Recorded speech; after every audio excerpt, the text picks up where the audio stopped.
Hello guys, আসসালামু আলাইকুম। কেমন আছেন আপনারা সবাই? আশা রাখি ভালো আছেন। আমিও ভালো আছি।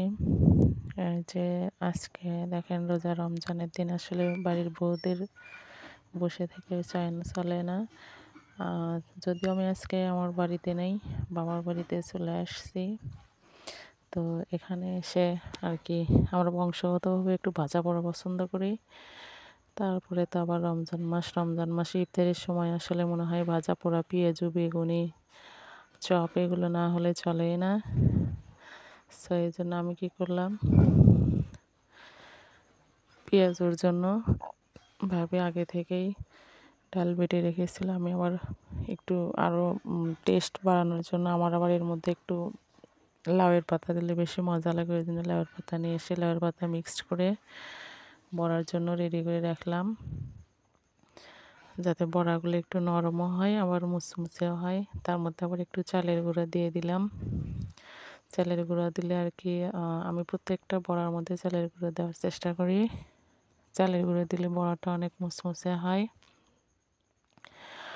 আর এখানে একটু পানির পরিমাণ বেশি হয়েছিল বিধায় আমি একটু বেসন দিলাম, যাতে আঠালো হয়, বড়াগুলো বানাতে একটু সহজ হয়।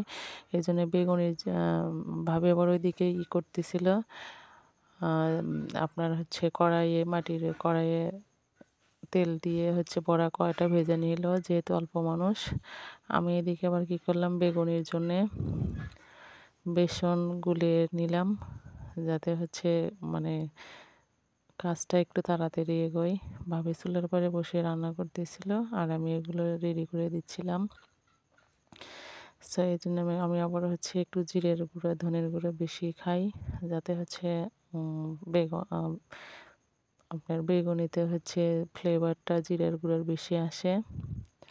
এখানে হচ্ছে একটু চালের গুঁড়া দিলাম, দিয়ে হচ্ছে ভালো করে পানি দিয়ে মেখে নিলাম।